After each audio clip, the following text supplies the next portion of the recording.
According to the meteorologist, winter is over, and I was not totally impressed by it. Actually, I was very underimpressed by it. But I probably would be more impressed by it with a winter like this 50 years down in the future. That is because global warming is inevitable. And the fact that New York City got less than 10 inches of snow across 2 back-to-back winters is really damn telling of that. I swear to God, this winter sucked so much ass. First of all, in case you want to remember the Lions Niners video, I filmed a video, but it wasn't uploading. So I don't know if it's going to upload, what I'm going to do to get it to upload, whether or not it will be uploaded. But that's besides the point, because this video is actually not me talking about the NFL, or the NBA, or the NHL, or the MLB, or even Taylor Swift. It's actually about the winter and what my thoughts and opinions on it.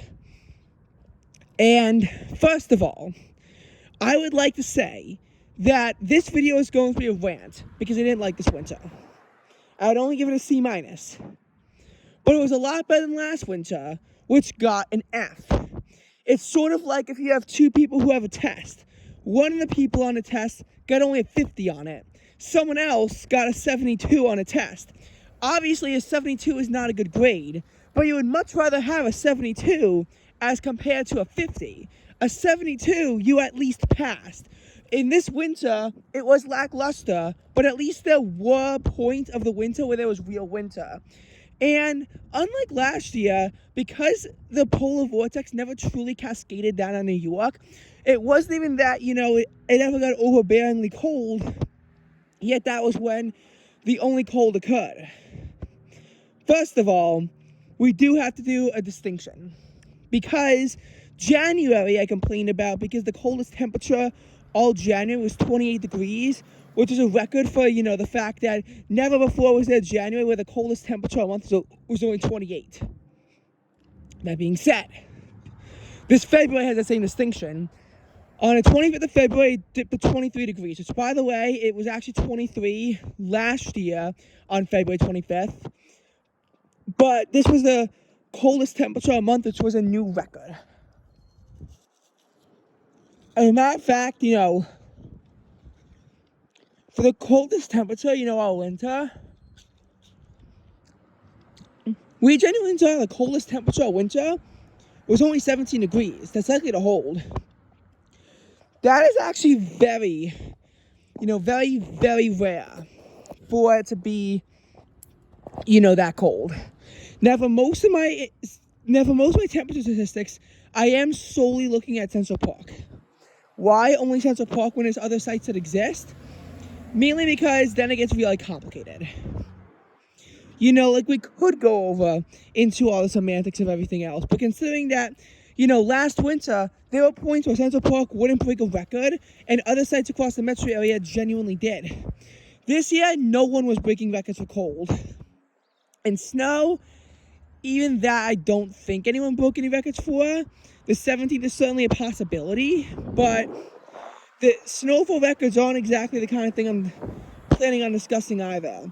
Basically, because there's not a lot in a records department, I'm comfortable sticking only to Central Park, which, for the sake of even playing field, I'll just use only Central Park. And for when it comes to snow, I'll mention snow amounts from other areas where I see them fit, but this video is mostly based on New York City itself, Central Park. Now, this winter will go down as the 4th warmest on record in New York City. Last winter was at the 2nd or 3rd. And the average temperature last winter was pretty much either at 41 degrees or 40.9. This winter was 40.6. Back down a little bit on the warmth. Yeah, reading for you. January was warm, but not overbearingly so. Last January was 9.8 degrees above average, and every single day was above normal. This January, on the converse, was only 3.3 degrees above average, and we saw a legitimate cold wave and legitimate snow. Both Decembers are snowless, though this December was a lot warmer than last December. Last December was actually slightly below average despite the lack of snow. This December was over 5 degrees above average and ranked as our second warmest on record. February, last winter was our third warmest on record. This winter it only came 8th. Even though we had a warm start, there was a period of below average temperatures throughout the month, and times where it could have gotten a lot warmer, we just failed to capitalize. Now, there are some things that we have to talk about. First of all, winter's not over yet. Can it get to below 17 degrees during March? Absolutely, it can. And a high temperature below 24 degrees? Yeah, it's still possible in March. Like, I'm not saying we've seen that in a while, but even in 2015, we saw the low temperature plummet to 12 degrees. Was the high temperature, was a high temperature that in 24? No. But there is some historical precedent. And our snow could definitely increase. The reason why I'm largely factoring it out, though, is because the March forecast is very pessimistic for any real kinds of storms. Very pessimistic for any, real storms. And once it gets to March, it's really a ticking game where if it's going to be well above average until March 22nd, and well above average this time of year truly means that snow is pretty much an impossibility. Because it's March, and having snow is a lot harder in March. I'm not saying, again, that's impossible. I just don't think this is a March where we really see any snow. Which is such a shame because it's the 19th snowiest meteorological winter on record, but it's likely going to be another winter where pretty much all our snow is in the meteorological winter, and therefore our actual winter ranking is probably going to be like 12th worst. Still better than the worst, which was last winter. So, now we have to talk about it. Comparisons between this winter and last winter, versus what we can expect in some other normal winters that happened in recent past. So last winter,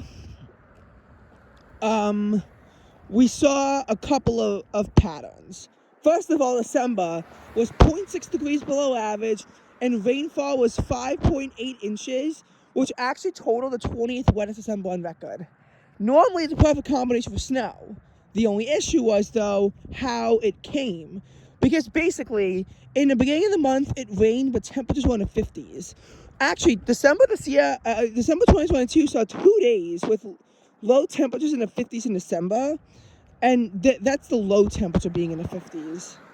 The highest temperature all month last December was 62 degrees on December 30th in the city. It actually was also 62 degrees this year, and it came on the 18th, again during a similar kind of storm. The big difference was that this year, 60s were able to be felt across the entire island. Last year, if you got closer to the water, temperatures would be mostly constrained to the mid-50s. Kennedy Airport registered a high of only 51 degrees on that day. But, of course, there were other opportunities for temperatures to soar into the upper 50s that month. And on the island, we saw temperatures that did actually make their way into the 60s. Which is actually not, that abnormal for December. The thing is, though, is that the city, it's hit the 60s 3 times. And that's abnormal. Because, again, pretty much you had a rain event and temperatures would immediately find a way to penetrate to the mid-50s into the 60s. And in case you're wondering about snow, it was really impossible. Because this December, the coldest high temperature was 37 degrees, and the coldest low temperature was only 25 degrees. It's very hard to get snow in that kind of weather. And, again, the pattern was not favorable for it. Meanwhile, last December, it was raining with a high 58, and temperatures plunged into the 30s, but it was unable to snow largely because even though the low fell to 8 degrees that night, the timing just could not have been, worse. That was New York City's largest temperature drop in a single day, 58 to 8. LaGuardia, as an example, was 59 to 9, so it was largest across a wide area. In my personal location, it dropped from 58 degrees to 10 degrees. In case you're wondering why it didn't go any lower, pretty much the area bottomed out at around 7 degrees, just the time of the front. And even though 15 degrees wasn't a record cold high in the city, everywhere else had a record cold high despite temperatures actually maxing out 16 and 17 across other parts of the area. So Central Park actually had a high of only 15 degrees and a low down to 7 degrees in December. And there was a 3-day cold wave as the high was 15 and then it was 28 and then it was 29, with lows on all these days in the teens. But eventually climbed out of this mess, and by December 27th it was above average. And that stretch of above average temperatures would go all the way through January 31st. This winter, while there was a long stretch, it began on January 23rd and it ended on February 13th. So it wasn't nearly as long. And now it's such above average temperatures. What's funny is that there was actually still like almost half of our winter came during this above average period. But that's actually a big reason why snowfall totals for this winter were a lot less than last winter. Because, again, this winter and last winter, it all came down to storms that really had the potential to bring a lot more snow, but they busted. The difference was, last winter was really only one real chance, whereas this winter we had multiple chances that we somewhat cashed out on, but couldn't really capitalize on the same way other areas could.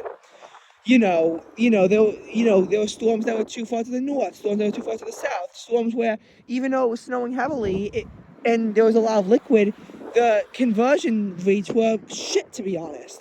There were times where New York City was out of it by a couple dozen miles. There were times where Central Park was literally 10 miles away from getting a lot more snow than it could, as evidenced by Kennedy Airport getting 3 times as much snow that the city did.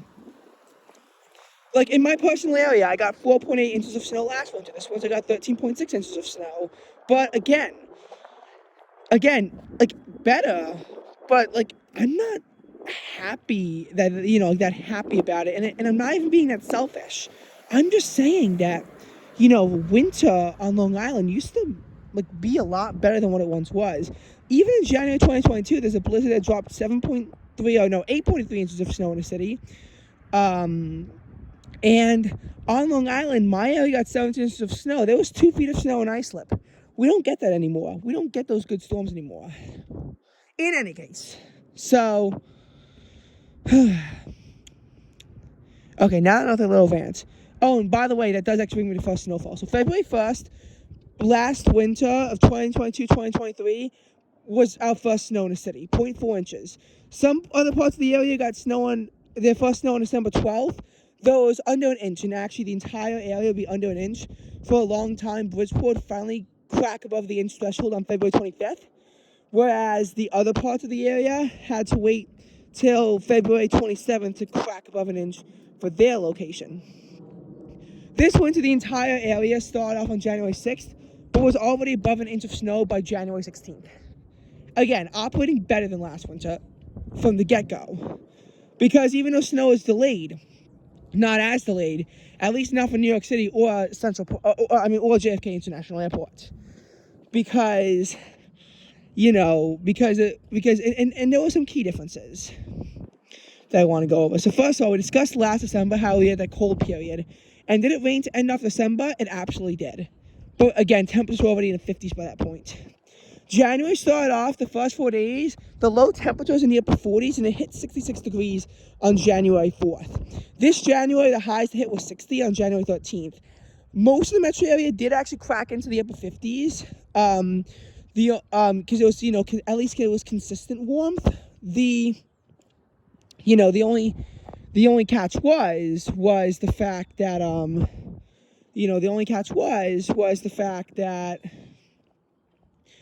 what was it?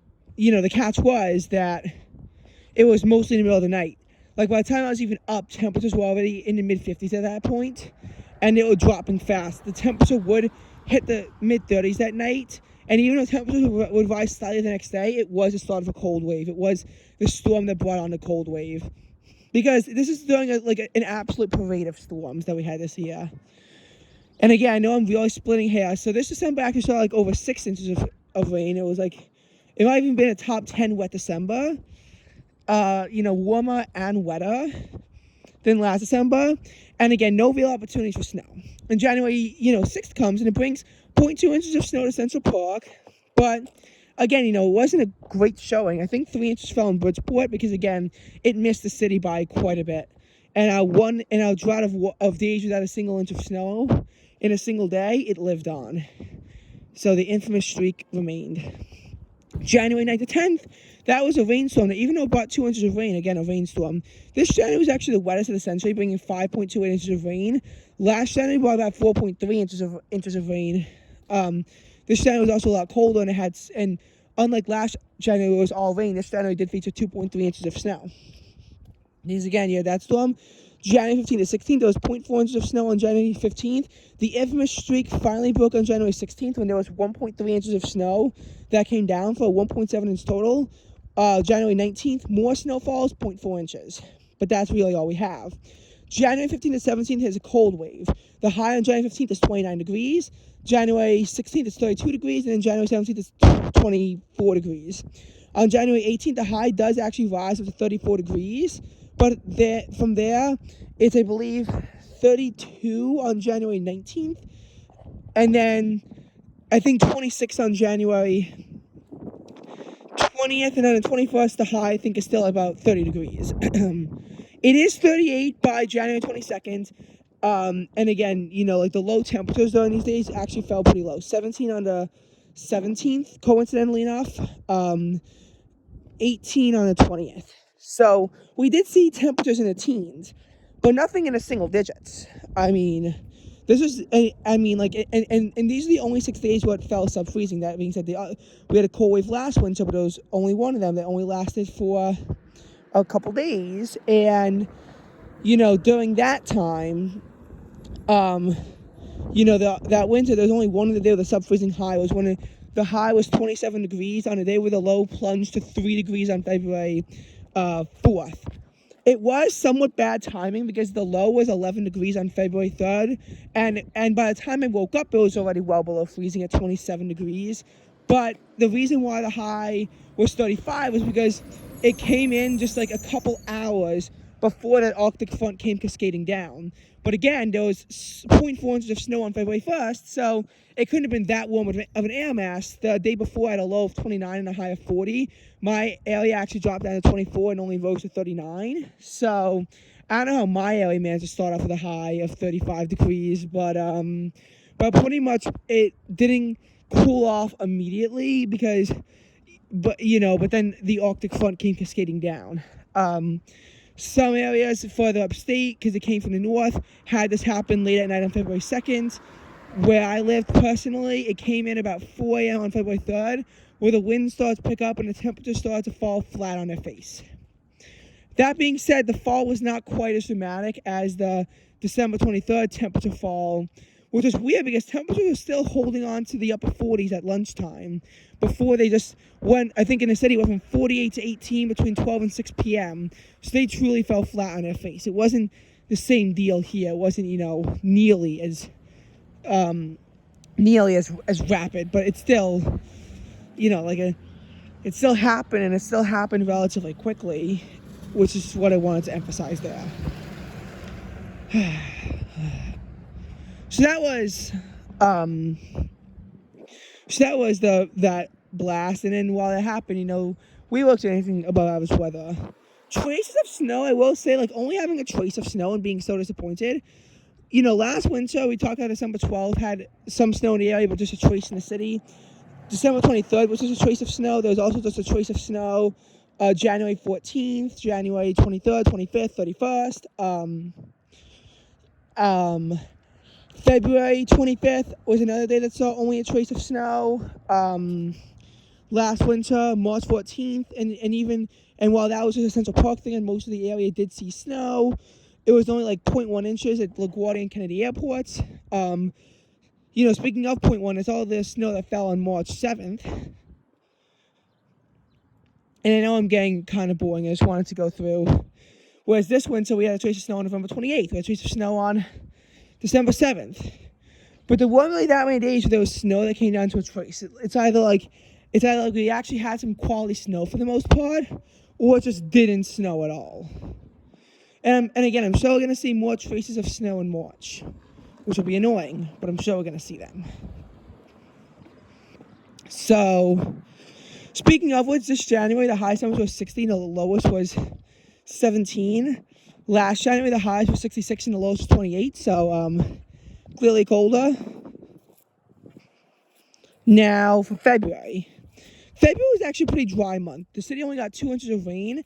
Last February, there was only 1.3 inches of rain. And last February, almost half of that precip fell as snow, but only 1.8 inches actually fell out of that snow, well, 2.2 when you count the other snow. And this February was actually similar because, again, about an inch of moisture came from rain, but it could only materialize to 5.2 inches. Ratios were not very well in our favor. And there's a reason for that in both cases. Because, what I feel like February in both these winters is that it's the snowiest month and the driest month. Now, first of all, last February plunged down to 3 degrees, but the highest temperature was 70 degrees. And the low that day was 56. That's one of the warmest lows of February. It was on the 16th. And basically there was this 9-day stretch of where the low temperature wouldn't hit freezing from February 8th to 16th. But then on the 17th, it actually came cascading down, as the low did plunge to 32, even though the high that day was 60. This February, the lowest it hit was only 23, which is obviously a lot warmer, but the high's going to hit, I don't know, it hit 60 on the 10th of February. From there, it did go up. It was either 62 or 63, and my extreme weather, watcher blog is going to say, and all the February recaps that have been published so far didn't say, but I know it was definitely 62. It was either 62 or 63. And I think it was on the 28th of February.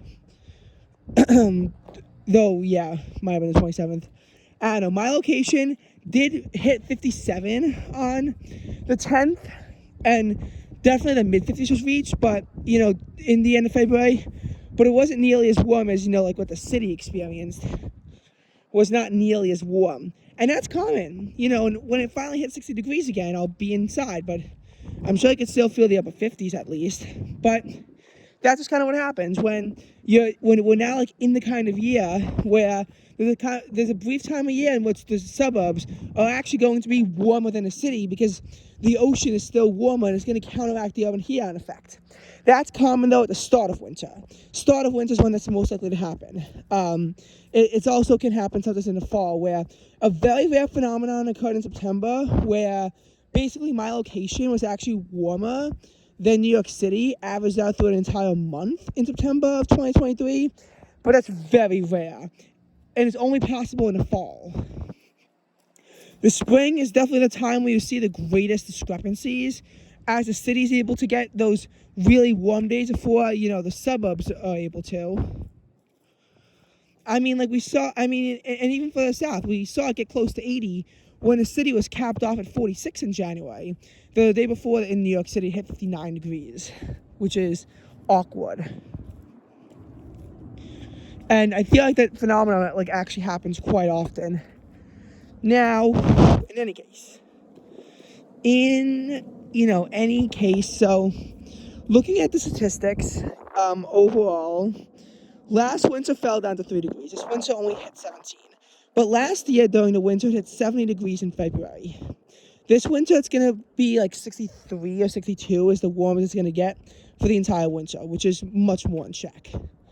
In both these winters, it's going to hit 60 degrees in all three of the core winter months. 2021 and 2022's winter, we saw temps hit 66 in December. We saw temperatures hit only 59 in January.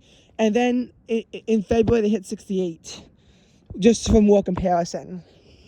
And by the way, we'll say 2021, 2022 was pretty much entirely carried by January, where January 2022 saw 15.2 inches of snow. But even in December 2021, it only saw 0.2 inches of snow. It's still more than the winters that followed. February, however, was the weakest, and March 2022 saw only 0.4, but March 2023 saw only 0.1 in the city. February 2022 saw 2.2. 2023 and 2024 was 5.2 inches of snow. And yeah, I know I've been ranting a lot, but I think one of my final complaints is how warm it's been when it's been snowing. Because I get it. You know, it was 26 degrees when we had that snow on February 1st, so the snow was all light and fluffy. But when we had the snow on March 7th, that tiny blanket 0.1 inches of snow, it gave them 0.06 inches of moisture, I hope you realize. But temperatures, again, were kept above 33 when the light precip fell, leading to extremely minimal snow. But when we had the big storm, only 33 on the 27th. On the 28th, it briefly dips to 32. That's not a lot, and that's why only 0.9 inches of snow fell out today, despite 0.21 inches of precip on the 27th and 0.34 on the 28th. Though it started to eventually you had mix. For January 6th, I can't compare it too much because the snow did turn to rain very quickly on, which limited accumulations at 0.2. January 7th was also a day that saw a trace of snow. Forgot to mention that. January 15th, 0.04 inches of moisture converts to 0.4 inches of snow. 0.28 inches of rain on the 16th, though, only became 1.3 inches of snow. Although, to be fair, that was mixing, but I don't know how, because temperatures remained at the freezing mark at best. And then on February 13th, when it snows, the low is actually only 33 degrees, despite 3.2 inches of snow. Hence, again, why there was so minimal amount of snow from 0.77 inches of moisture. Had the moisture, temperatures are lacking, though. And the high actually wound up rising to 41 degrees in the afternoon. So that's why the above average streak still continued.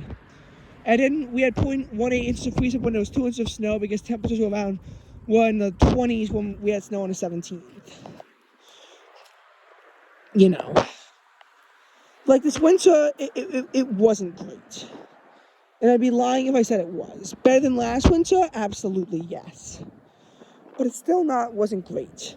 And I really am not trusting March at all to help improve on our snow totals. Last time we had significant snow in the city in March, 2019. Yes, I get it. 2023 had some snow in parts of the island, same for 2022. 2021 and 2020 were pretty much shutouts across the island in the month of March. But I mean, still, and looking at it, January 6th is a very late date to see a first snow at all. Whereas for last snow, February 17th is again a pretty early date. Even last winter, it managed to be March 7th.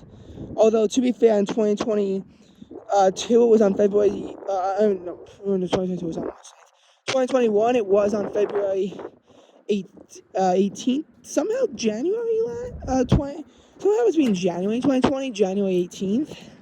I don't know. Pretty much, this was a winter in which I felt that I was frustrated by the low amount of snow and cold, but I at least found it to be better than last winter because I feel like at least there was winter, even if it was largely in 2 periods, and it wasn't also like chunk. Like it wasn't like when it was cold, it was unbearable to be outside. You know, that's my other statement. Goodbye.